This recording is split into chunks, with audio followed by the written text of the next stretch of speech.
Good morning to a brand new day. Time to learn and games to play.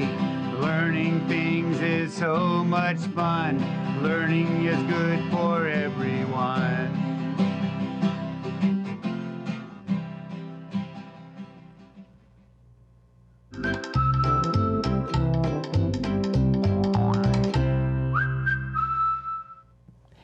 Hello, early learners.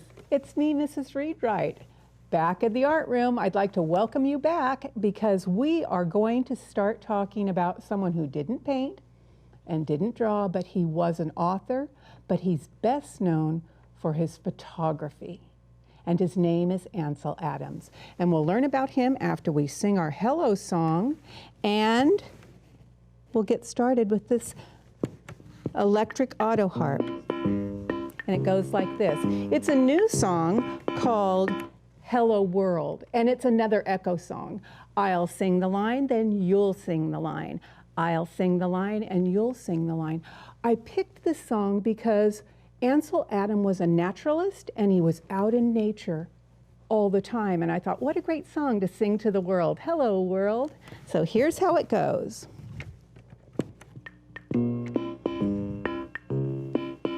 Ready? Hello, world. I'm going to start again because I forgot to even have you do the echo. Hello, world, my old friend, it's another day, glad to see you again, The sun is up, I'm ready to play, Hello world, so what do you say? I think I'll get better and better at that song as we learn it during the week. Let me set down this electric auto harp and tell you that today is Mystery Monday. And Mystery Monday, remember, I put 3 things into the suitcase, 2 of them that really go together, and 1 that doesn't quite belong. Let's set this aside and take a look at what's in the suitcase. Come on, suitcase. You'll notice I'm wearing a helmet. This is another bicycling helmet, but I wore it because it looks like a hat that John Muir would wear. It's like a little straw hat. All right, my first thing, what will I take out? Let's take out this. A lot of you may not know what this is because you've only seen something like it by using your telephone. Your phone takes pictures, but so does this instrument. It is a camera, and you look through the lens and you snap the pictures. This is something that Ansel Adams might have used, but he used a more old-fashioned one because this was made after he was much older. Let's get out another thing.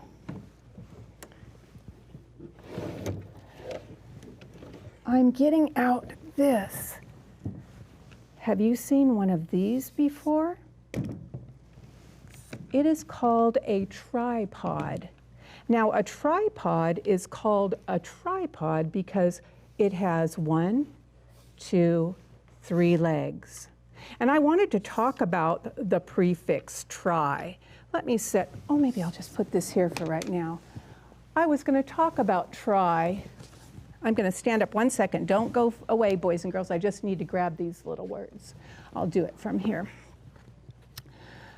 This word try means go ahead and give it a try. Go ahead and do it.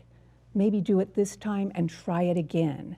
This spelling of try is a prefix that tells you it means 3. It's a Greek word, so it means 3. And if I put pod after it, it makes the word tripod. And that's what I just took out of the suitcase.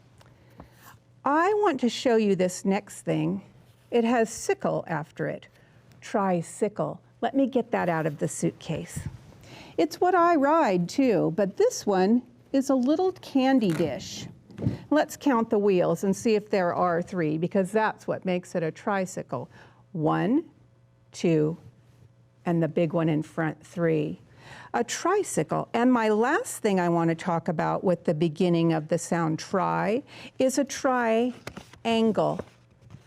Triangle. And that is this shape. And a triangle is called a triangle because it has 1, 2, 3 corners, and it has 1, 2, 3 sides. So I'll set this up here, move the words out of the way, and we'll put the camera back on the suitcase so you can see it up close. Oh, one of my Zentangles fell down. Put it back up here. And here's the tripod. Do you know what a tripod is used for? You put the camera on top so you can hold it still. You don't have to hold it and think, oh, I'll go through it. You just set it up and look through. So which 2 things go together? Is it the tripod and the camera, or is it the tripod and the tricycle? You're right. It is the tripod and the camera. They really go together. Even though they all have in common something, these 2 are black, these both have tri at the beginning, but these are the 2 I wanted to focus on today because they are tools that our artist Ansel Adams used. Let me turn myself sideways a little bit so that I can point out about Ansel Adams. Here is Ansel Adams with his camera on a tripod. And he has this here, and you can see he's not a young man in this picture. This is after he had been using his camera to take photographs for a long time. He'd grown his beard, he'd gotten older, and this is the one that we're going to be looking at today. I also put him on the song, and his first camera is in the picture on the song also. I'm going to tell you a few things about him now so that you will remember him. He was born in San Francisco, and you know San Francisco is a place along the ocean. And at the ocean, he liked to explore and be out in nature all the time, because when he was 4 years old, there was a terrible earthquake in San Francisco, and the town caught on fire. Not his home, but when he fell, he broke his nose, and people always pointed out that his nose was a little on the crooked side. Well, he went to school, and this morning and all week long, Miss Laura is going to be talking about calming things down. Well, Ansel Adams was very energetic, and when he went to school, his teachers were always telling his parents that he was not one to sit down. He wouldn't sit still. If he was sitting here, he might kick these things off of the suitcase, and they told the parents every day that he was not a good student. And he knew he wasn't. He would look out the window and wish he was outdoors. And his father understood him and said, you know what? Let's do school at home. So he brought Ansel home and he started to teach him. And his father and he would talk about the stars because his father was interested in looking at the stars at night. And Ansel Adams loved that his dad taught him at home. But he taught himself to play piano. And he played piano, and when he was 12, he went to the fair and played piano, and people loved his piano playing, and he thought he'd be a musician until his Aunt Mary gave him a book about the heart of the Sierras. And so he begged his parents on his 14th birthday to take him to the mountains at Yosemite. And he fell in love with that park, and he began taking photographs. Let's see what this little song is about. And you know what? I wrote this song to the tune Happy Birthday. So it says, and I had to use picture taker so it would rhyme with nature. So I say, Ansel Adams was a picture taker. His photos focused on Mother Nature. With his camera in his hand, captured pictures of the land. And that's our Ansel Adams song. All week long, we're going to be talking about leaves because they're part of Mother Nature. That's what they call all the outdoors. The Native Americans like to say Mother Nature because she takes care of all the outdoors. I was pressing leaves for our art today, and some of them got flatter than other ones, and you can make one of these. I'll show it again another day so that you can see it's just 2 pieces of cardboard taped together, and you flatten it and put books on top of it. The art today is a doodle. Let me pick up this so we have a hard space to draw on. All right. I probably should put a magnet on here. I'll use my black pen. I traced around a leaf, and I think maybe I should glue it on here. Oh, Mrs. Readwright, did you not put glue? Well, this is what I'll do. I'll just put it on and begin to draw. What I will do is take my pen and go across my art and stop. I'll go across my art and stop. And I'll go up the art and stop, and go down the leaf and stop.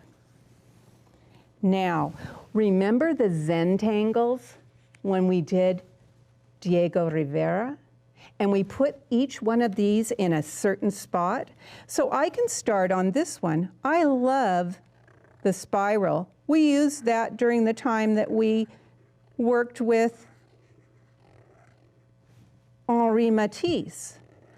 Each of my spaces that I just drew the lines for, I'm going to put a different shape in. I'm going to do this one. It's like little rainbows that go across. And I might do it next to here, and I might make them bigger. Touch it and make a rainbow. Touch it and make a rainbow. Touch it and make a rainbow. Touch it and make a rainbow. You know, just like always, I get started on things and think I am going to have to finish it tomorrow, but I'm going to keep working on this for a while, and then we'll say our goodbye song. And you can show your art to me. If you send it to me, do you know what's happening here at the studio? PBS bought a bunch of books they would like to give away. And if you send your art to me with your address attached, we can send you, let me show you. Am I sitting on them? Yes, I am. We can send you one of these books. Look, this one is Pinkalicious. And if you send your address to me with your art or with a picture, we can send one of these to you. There's a different Pinkalicious, a pink one. And look, oh, Arthur, who is a great guy. I love him because he wears glasses just like I do. All right, boys and girls, let me set this down so I can use my hands to sing our goodbye song. And I will finish this art up later. Oh, it's time to say goodbye to all my friends. Oh, it's time to say goodbye to all my friends. Oh, it's time to say goodbye. Give a smile and wink your eye. Oh, it's time to say goodbye to all my friends. Boys and girls, come tomorrow and bring white paper, pastels, and watercolors. See you then.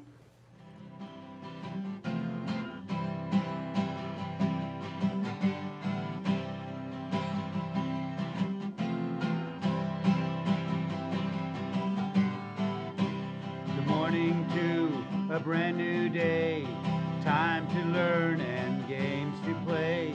Learning things is so much fun. Learning is good for everyone.